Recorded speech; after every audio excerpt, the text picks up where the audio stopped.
takar dengan kebenaran ilmiah menurut filsafat. Apakah logis apa tidak bahwa teori sebuah nasab bisa dikatakan sahih jika dia memiliki syuhrah dan istifadah selama 200 tahun. Walaupun sebelumnya itu sama sekali tidak ada yang menyatakan sama sekali bahwa mereka adalah sebagai turunan Nabi. Hari ini pun Kang Mas Yusuf itu bisa mengaku sebagai keturunan siapapun, keturunan Jokowi misalnya sebagai seorang presiden besar di Indonesia hari ini. Tapi jangan sekarang dibukanya kitabnya, diumpetin aja, dimerekin di dalam sebuah peti, buka ini 200 tahun lagi.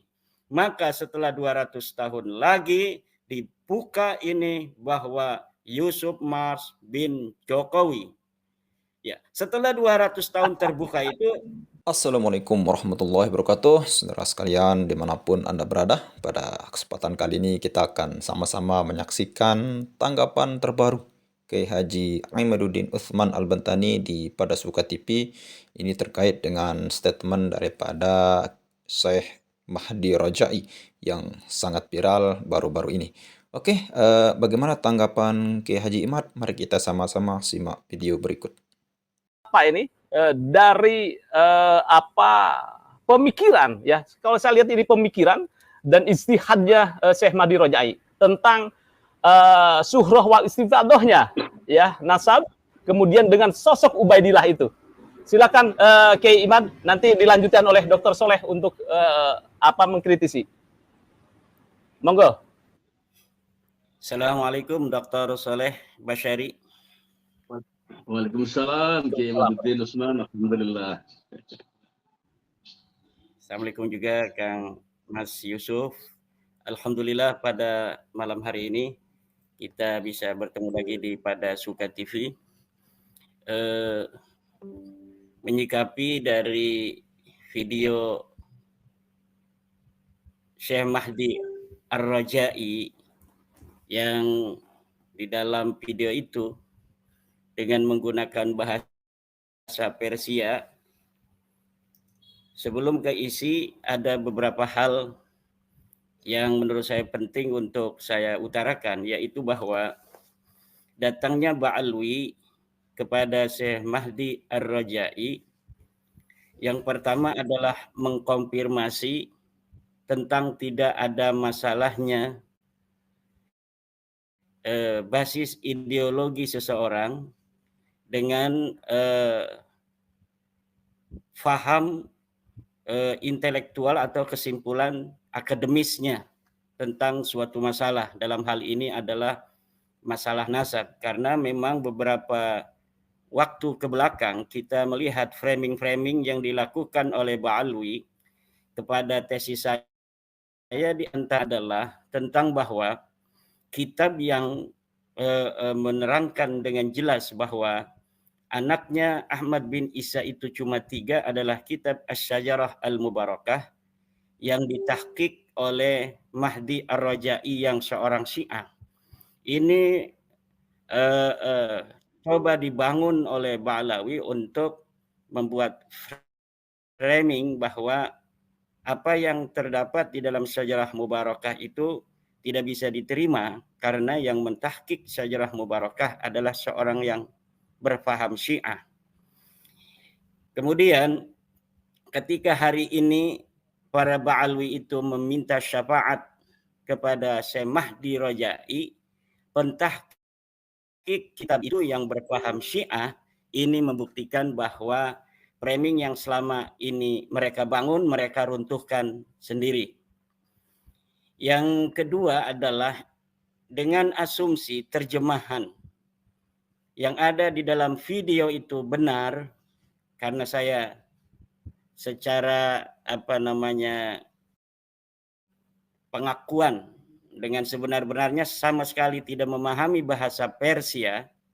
Seharusnya beliau kan menggunakan bahasa internasional Islam, yaitu bahasa Arab, karena masalah ini bukan hanya masalah untuk orang Iran, masalah yang terjadi khususnya adalah terjadi di Indonesia, Seharusnya kan dengan bahasa Arab, sehingga orang-orang Indonesia yang intelektual berbasis pesantren, berbasis bahasa Arab itu bisa memahami, sehingga kita tidak merasa ada terjemahan yang salah di sana. Tetapi dengan asumsi bahwa terjemahan yang diterjemahkan ada di dalam video itu benar, maka ada beberapa kesimpulan yang bisa saya sampaikan. Yang pertama adalah bahwa adanya video dari Syekh Mahdi Rajai itu mengkonfirmasi bahwa memang tidak ada data yang dimiliki oleh kaum Ba'alwi untuk memperkuat basis nasab mereka secara dokumen, secara data. Karena di sana, di dalam terjemahan itu saya baca, saya tidak memperhatikan bahasa Persianya yang saya tidak mengerti, bahwa Syekh Mahdi Rajai mengakui bahwa tidak ada data yang menunjukkan bahwa Ahmad bin Isa itu mempunyai anak bernama Ubaid dari mulai abad di mana Ahmad bin Isa itu hidup sampai kemudian dimunculkan namanya di abad 9 oleh keluarga Ba'alwi, terutama oleh Ali bin Abu Bakar As-Sakran di dalam kitabnya Al-Burqatul Musyiqah. Dari pengakuan tidak adanya dokumen itu kemudian dilanjutkan oleh Syekh Mahdi Rajai bahwa penetapan nasab itu cukup oleh syuhra wal istifadah. Ketika hari ini para Ba'lawi itu sudah syuhra dan istifadah, maka cukup untuk ditetapkan sebagai mana pengakuan mereka itu, yaitu bahwa mereka adalah keturunan Ubaid bin Ahmad bin Isa. Dan ini yang saya katakan di dalam tulisan saya kemarin, bahwa Syekh Mahdi Rajai ini ketika dia mengatakan bahwa ini adalah prinsip fikih Islam, yaitu bahwa nasab ditetapkan oleh syuhra dan istifadah, beliau menurut saya tidak memahami secara detail dan dalam apa itu nasab yang ditetapkan oleh syuhra dan istifadah. Karena di dalam kitab-kitab fikih Islam, terutama madhab Syafi'i, dikatakan bahwa sebuah syuhra dan istifadah itu bisa digunakan sebagai penetapan nasab kecuali adanya dalil yang kemudian datang menganulir daripada kesyuhrahan itu. Seperti kita bisa dapatkan di dalam kitabnya Imam Ar-Ruyani Bahrul Madhab, kemudian dalam kitabnya Ibnu Hajar Al-Asqalani. Di dalam kitab Al-Jawabul Jalil, Ibnu Hajar Al-Asqalani mengatakan, innan nasaba mimma yasbutu bil istifadati illa ayasbuta ma yukhalifu, bahwa nasab itu sebagian dari sesuatu yang bisa ditetapkan dengan syuhra dan istifadah. Tetapi dikecualikan dengan itu adalah ketika adanya dalil yang menyatakan sebaliknya. Maka syuhrah dan istifadah itu lam yabqa. Artinya syuhrah dan istifadah itu batil ketika sudah ada data yang menyatakan sebalik daripada apa yang terjadi atau berkonsekuensi daripada syuhrah dan istifadah itu. Ketika hari ini bahwa kenal di tengah-tengah masyarakat Indonesia bahwa kaum Ba'alwi ini yang merupakan keturunan dari Alwi bin Ubaidillah, merupakan keturunan dari Ahmad bin Isa pula, dengan asumsi bahwa Ubaid yang merupakan ayah Alwi adalah merupakan anak Ahmad bin Isa, dan kemudian hari ini telah terbukti, terbongkar adanya data-data yang begitu banyak yang menyatakan bahwa ternyata Ahmad bin Isa tidak mempunyai anak bernama Ubaid. Ubaid bukanlah anak Ahmad bin Isa, dan pula telah ditemukan dalil-dalil yang menyatakan bahwa Ubaid adalah anaknya Isa, anaknya Alwi, anaknya Muhammad, anaknya Himham, dan anaknya Aun. Jadi Ubaid bin Isa bin Alwi bin Muhammad bin Himham bin Aun. Mereka, nama-nama yang disebutkan ini adalah nama yang sama yang terdapat dalam silsilah Bani Ahdal. Karena para Ba'alwi ini pada abad ke-9 itu menganggap diri mereka bersepupu dengan Bani Ahdal. Tapi karena kemudian Bani Ahdal telah terbukti di dalam kitab-kitab nasab yang dapat ditemukan ketika itu bahwa Aun ini tidaklah merupakan bagian daripada keluarga Nabi. Aun yang diatribusikan oleh Bani Ahdal sebagai bin Musa al-Kadzib kemudian tertolak oleh kitab-kitab nasab yang telah ditemukan pada waktu itu bahwa Musa al-Kadzib sama sekali tidak mempunyai anak bernama Aun.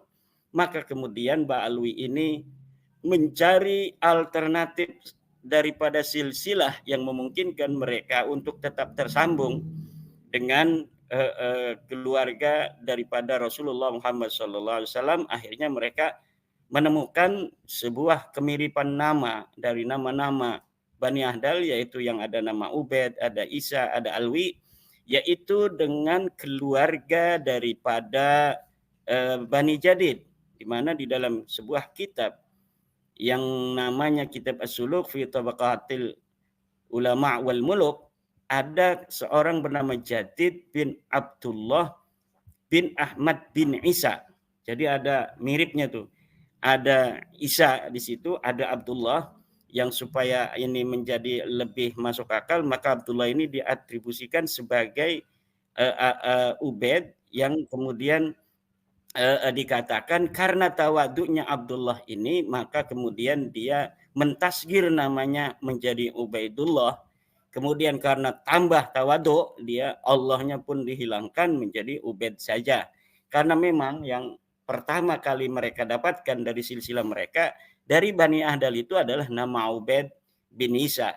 Jadi ada Abdullah, ada Isa, ini kemudian diijtihadi oleh mereka sebagai data yang mirip dengan data sebelumnya. Jadi pola-pola yang seperti itu sudah dapat ditelusuri, sehingga hari ini upaya-upaya dari mereka, termasuk upaya mereka dengan mendatangi Syekh Mahdi Ar-Raja'i itu tidak begitu signifikan, Kang Mas.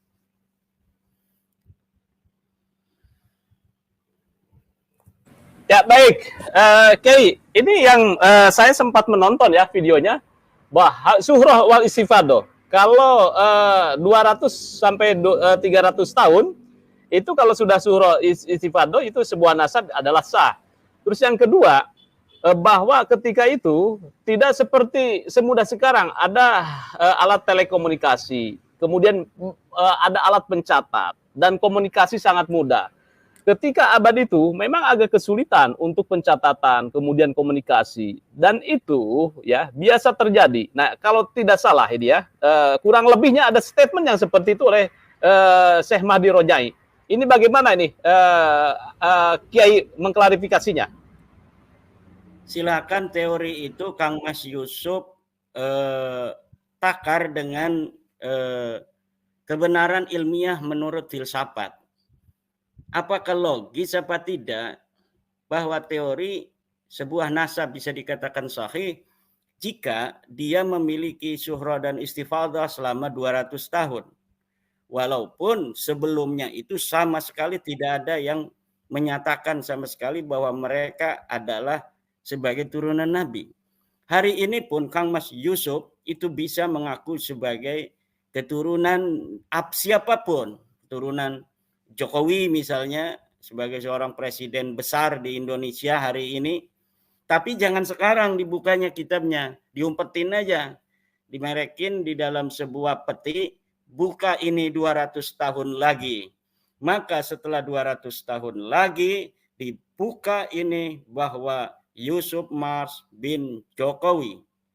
Ya, setelah 200 tahun terbuka itu, maka kemudian 400 tahun kemudian sudah syuhra dan istifadah, maka dapat disahkanlah bahwa Yusuf Mas itu adalah putra dari Presiden Jokowi. Kemudian keturunan Kang Mas Yusuf Mas 400 tahun kemudian itu berbangga diri bahwa dulu leluhurnya adalah seorang presiden. Kemana-mana mereka mengenal. Aneh ini cucunya presiden besar Indonesia 400 tahun yang silam. Presiden Joko Widodo. Tiba-tiba ada Dr. Soleh Basyari menulis buku 2024 bahwa anaknya Jokowi itu cuma Gibran dan Kaisang. Ditemukan pula 400 tahun ke depan itu. Kemudian apa yang akan terjadi? Orang-orang yang sudah mempercayai keturunan Kang Mas Yusuf itu yang keturunan Presiden Jokowi berdasarkan kitab yang ditemukan 200 tahun sebelumnya dan Suhro dan Istifadah yang telah terbangun 200 tahun setelahnya dengan muhibbin daripada keturunan Kang Yusuf pada waktu itu akan terjadilah adu debat. Ada pada suka lagi nanti di tahun 2400 itu. Nanti orang-orang yang sudah jadi muhibbinnya Kang Yusuf Mas ini tetap kita akan membela sampai mati.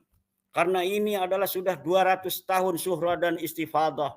Bahwa ini Samlawi, Sanwani keturunan daripada Jokowi berdasarkan kitab daripada kakeknya yang ditemukan pada 2200 yang bernama Yusuf Mas yang mengatakan dirinya adalah sebagai keturunan dari Presiden Jokowi. Kata yang lainnya yang dokter-dokter cerdas pada 400 tahun yang silam tidak bisa.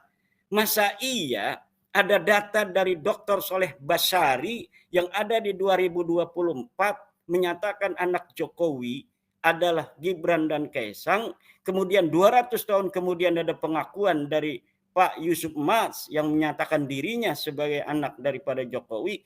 Kemudian yang akan diterima adalah yang 200 tahun kemudian. Nggak masuk akal secara ilmu filsafat. Filsafat itu Kang Mas adalah ibu daripada ilmu pengetahuan. Filsafat itu basisnya adalah logis dan rasional.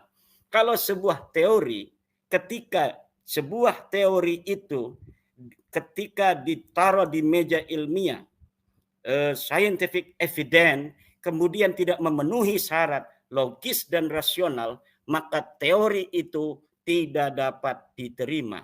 Bagaimana Syekh Mahdi Rojai menggunakan teori yang tidak logis semacam itu, kemudian diimplementasikan untuk nasab Ba'alawi hari ini hanya karena nasab itu sudah Suhra dan Istifadah 200 tahun yang lalu, kemudian walaupun bertentangan dengan data-data dokumen yang ratusan jumlahnya itu, tetap akan diisbat oleh dia.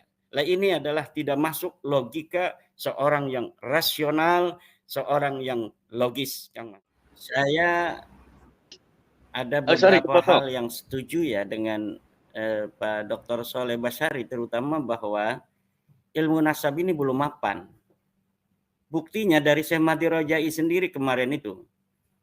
Kita lihat Syekh Mahdi Rojai itu dia mempunyai kitab namanya Al-Muqibun. Di dalam kitab Al-Muqibun itu, kitab nasab, dia membuat atau dia setuju dengan teori para ahli nasab yang lain bahwa idza abbara an-nasabuna bil jumlatil ismiyati fahada yadullu 'alal hasri.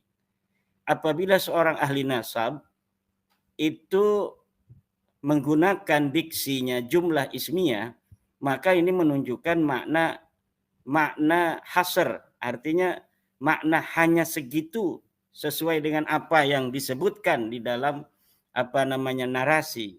Seperti kalimat fa'aqibuhu min salasati banin, maka anaknya Ahmad itu hanya 3.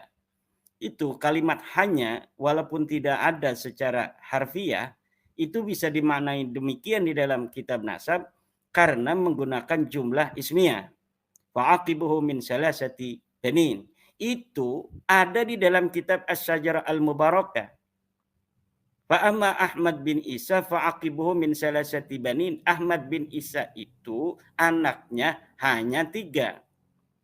Dan di dalam kitabnya Mahdi Rojai juga Al-Muqibun disebutkan sama bahwa apabila seorang ahli nasab mencatat nasab, jumlah anak atau jumlah yang berketurunan dengan angka, maka dan kemudian menggunakan jumlah ismiyah, maka anak yang berketurunan atau anaknya itu hanyalah sesuai dengan angka yang disebutkan. Tetapi ketika saya lihat dari penanya di video itu menanyakan itu, bagaimana katanya Syekh kalau seorang mengatakan dengan jumlah ismiyah katanya itu menunjukkan mana hasar. Sama sekali di dalam terjemahan itu ya, saya tidak tahu apakah dia menjawab atau tidak, tetapi dalam terjemahan itu tidak ditanggapi pertanyaan dari penanya itu. Jadi Syekh Mahdi Rajai sama sekali tidak menanggapi bagaimana dengan teori yang telah ditulis oleh dirinya sendiri di dalam kitab Al-Muqibun. Kalaulah dia konsisten dengan basis teori ilmu nasab, maka sudah selesai bahwa memang tidak ada itu anak lain selain Muhammad, Ali, dan Husain. Karena Imam Fakhruddin Ar-Razi menggunakan jumlah ismiyah. Dan itu menunjukkan dengan keilmuannya, dengan pengetahuannya terhadap anak Ahmad bin Isa, Imam Fakhruddin Ar-Razi menyatakan anaknya yang berketurunan cuma 3. Tidak ada nama Abdullah, tidak ada nama Ubaidillah, apalagi namanya Ubaid. Tetapi kemudian kenapa ketika di dalam kitab yang dia tahqiq sendiri dengan menggunakan jumlah ismiyah, dia mengabaikan teori ahli nasab itu. Ini menunjukkan apa yang dikatakan oleh Dr. Soleh Bashari, Direktur Eksekutif CSIIS, adalah benar. Bahwa ilmu nasab secara teori itu belum mapan. Buktinya, orang yang bergelut dalam ilmu nasab sendiri seperti Syekh Mahdi Rajai tidak konsisten dengan teori yang coba dibangun oleh dia sendiri dalam kitabnya Al-Muqibun. Maka sekarang Dr. Soleh, Kang Yusuf Mars, ini sudah ada upaya dari para ahli nasab yang tercerahkan, semacam Khalil bin Ibrahim, kemudian siapa satu lagi Al-Husaini, itu yang membangun basis dasar ilmu nasab, bukan hanya berdasarkan kajian daripada nasab ansih, tetapi juga berbasis daripada disiplin ilmu lainnya seperti antropologi, sosiologi, historiografi, bahkan memasukkan DNA sebagai bagian dari variabel yang bisa untuk menjadi basis alasan menetapkan nasab. Ini sudah mulai dibangun. Jadi insya Allah ke depan itu mungkin dengan adanya diskursus nasab Ba'lawi ini membawa barokah juga, bahwa kemungkinan besar kita akan mengalami revolusi teori ilmu nasab sehingga dia kemudian menjadi teori yang mapan di masa depan. Sehingga segala pengakuan Kang Yusuf Mas yang sebagai anaknya Bapak Presiden Jokowi itu akan dapat dihindari di masa depan. Karena kalau misalnya kita menggunakan anak Pak Jokowi dalam mimpi ini 400 kemudian. Kalau misalnya semacam teori kemarin, Syekh Mahdi Rajai, kita akan diketawakan oleh anak-anak kita di masa depan. Bagaimana sebuah syuhra istifadah hanya membutuhkan 200 tahun, walaupun dia bertentangan dengan dokumen-dokumen sebelumnya, sebelum 200 tahun itu harus diterima. Nah ini sangat tidak masuk dalam logika awam saja tidak masuk ini, apalagi logika filsafat yang bisa untuk diuji di dalam meja ilmiah. Nah, kemudian mengenai alasan daripada Mahdi Rajai yang belum saya sedikit ulas, yaitu tentang bahwa alasan Syekh Mahdi Rajai bahwa jangan kita membayangkan zaman Ubaid itu seperti zaman kita. Apabila ada orang yang lahir di satu belahan bumi hari ini, kemudian bisa dikonfirmasi dengan alat komunikasi di belahan bumi lainnya. Ya, tapi di masa Ubaid itu katanya belum ada alat komunikasi. Jadi bisa jadi Ubaid ini adalah anak Ahmad bin Isa yang luput dari catatan. Ya ini tidak masuk logika juga. Kalaulah misal anak-anak lainnya ini tidak dicatat, ini masuk logika. Tapi wong anak lainnya udah dicatat, Muhammad Ali Hussein. Kenapa Ubaid ini tidak bisa dicatat? Kenapa Ubaid ini tidak ada? Oh, bisa jadi dia ketika lahir nggak ada orang dan sebagainya. Itu asumsi-asumsi yang saya kira sangat mudah sekali untuk dipatahkan. Apalagi dengan menggunakan teori yang sering digunakan oleh ulama Indonesia udah 1 tahun yang lalu. Itu Syekh Mahdi Rajai menggunakan teori itu. Seperti adamu dzikri la yadullu ala adamil wujud. Tidak disebutkan, itu tidak menunjukkan, itu tidak ada. Ya itu kan sudah menjadi diskursus kita selama 2 tahun ini. Dan sejak munculnya diskursus nasab ini, ulama-ulama Indonesia itu sudah berbicara itu. Dan saya sudah sampaikan bantahan-bantahan daripada teori itu.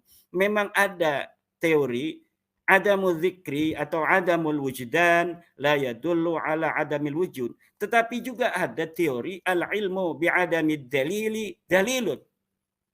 Pengetahuan seseorang tentang tiadanya dalil adalah dalil untuk mengatakan bahwa madlul itu memang tidak ada. Ketika sekarang Dr. Kiai Haji Ubaidillah Ar-Rambani Al-Mutamakkini ini tidak ada di sini pada podcast kita kali ini tidak menunjukkan Dr. Kiai Ubaidillah ini tidak ada. Kenapa kita bisa memastikan seorang Dr.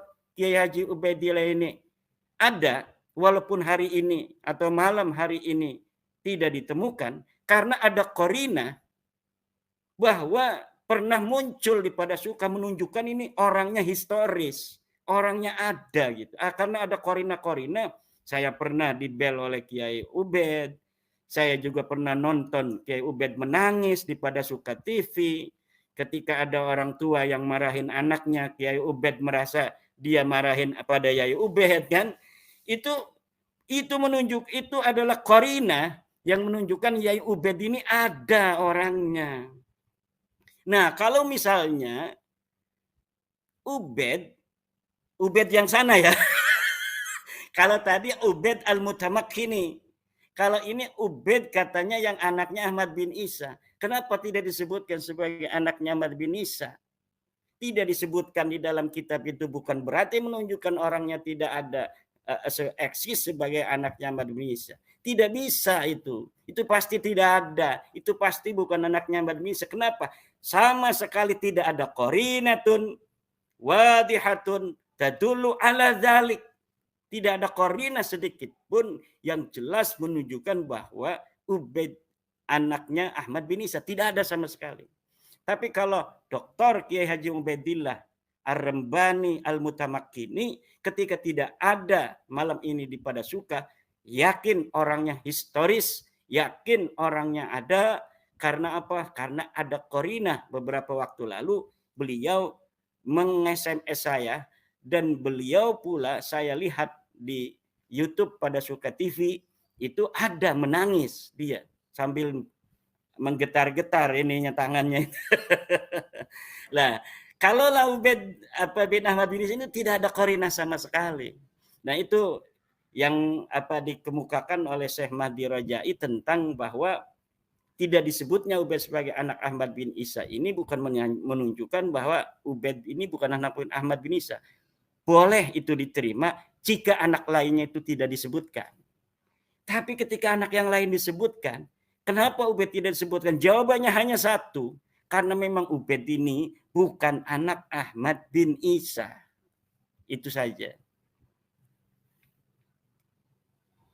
Oke, cukup gamblang ini Dr. Soleh, termasuk juga Kiai Ubaid pasti ada lah ya. Dr. Ubaidillah ya. Ya, mudah-mudahan ini Dr. Ubaidillah ini nonton nih podcast kita nih. Baik, saudara sekalian, luar biasa sekali apa yang disampaikan oleh Kiai Haji Amiruddin Utsman Al-Bantani. Ini terkait dengan beliau menanggapi sebuah statement dari Syekh Mahdi Rajai yang memang merupakan seorang ahli nasab. Tapi ada beberapa hal yang Kiai Haji Amiruddin Utsman terkait dengan apa yang beliau sampaikan terhadap video yang baru saja kita kita tayangkan, yaitu yang pertama, ada kejanggalan-kejanggalan yang beliau tanggapi dari beberapa hal penyampaian dari Syekh Rojai ini. Yang pertama itu menjadi menjadi pertanyaan besar ke Haji Imaduddin terkait dengan pernyataan beliau kenapa menjawab pakai bahasa Persia gitu. Artinya kenapa wawancara itu dijawab pakai bahasa Persia sedangkan beliau itu kan memang ahli dan seorang ulama gitu. Jadi kenapa tidak menggunakan bahasa Arab ya?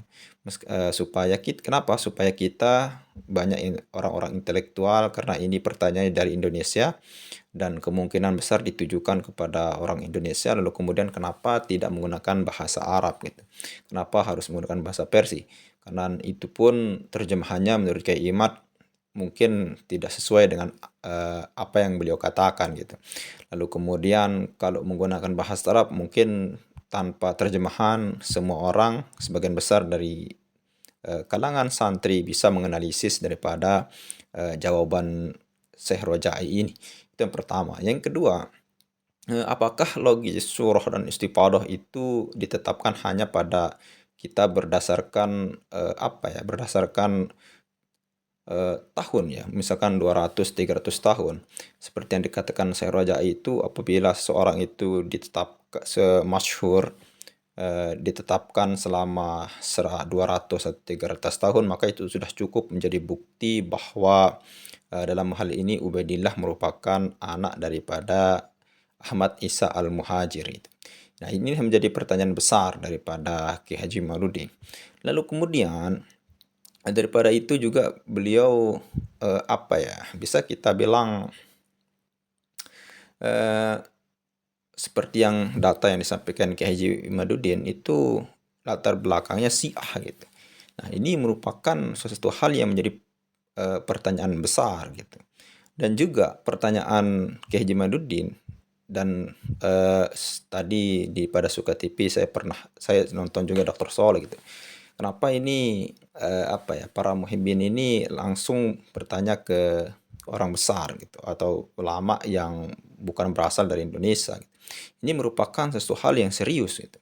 Artinya apa? Ketika ulama internasional turun tangan, ini merupakan bukan daripada pertarungan pertarungan gagasan, ini sudah paradigma gitu. Dan ini merupakan Ki Haji Imaduddin benar-benar membuat Ba'alawi ini seakan-akan khawatir gitu sampai menurunkan andalannya. Tapi merupakan, kalau kita dengar dari video yang disampaikan oleh Ki Haji Imad itu ya cukup menarik dan banyak bantahan-bantahan yang luar biasa sekali. Salah satunya itu ada kejanggalan bahwa tidak mungkin tidak mungkin orang sebesar Kiai Ubaidillah seperti yang diceritakan.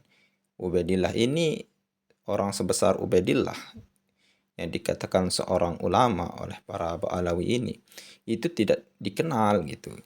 Dan menunjukkan bahwa ketika para sejarawan pada abad berabad ke-45 misalkan, itu tidak mencatat seorang anak dari ulama. Padahal pada saat itu ketika kalau kita catat, Ubaidillah ini hidup pada abad ke-4 Hijriah gitu. Dan pada ke-4 Hijriah itu merupakan ada zaman daripada dinasti Bani Abbasiyah yang kita kenal dengan ilmu puncak daripada kejayaan Islam pada saat itu. Dan tidak mungkin pada saat itu dinasti Abbasiyah yang penuh dengan kemajuan ilmu dan teknologi, ilmu dan sejarah pada saat itu, tidak mungkin seorang Ubaidillah, seorang Ahmad Isa Al-Muhajir mempunyai 3 orang anak, lalu kemudian tidak mencatat satu anaknya lagi. Ini menurut kesimpulan Haji Imad. Itu kenapa? Karena yang namanya Ubaidillah ini tidak ada gitu. Artinya ketika ada 3 orang anak daripada seorang Isa Al-Muhajir, seorang ulama besar, kemudian dicatat oleh para sejarawan, lalu kemudian secara logis tidak mungkin mencatat 3 orang anak, lalu kemudian hanya 1 anak yang tidak dicatat gitu. Nah, kalau anak 2 atau 3 orang yang tidak dicatat, ya bolehlah ikut daripada Ubaidillah. Tapi kalau ini cuman Ubaidillah saja pada kitab pada zaman itu, pada sejarawan pada zaman itu yang tidak mencatat. Kesimpulannya menurut Kaimat hanya 1, yaitu dia tidak ada gitu. Ya, luar biasa sekali Kiai Madudin, sangat mencerahkan kita semua gitu.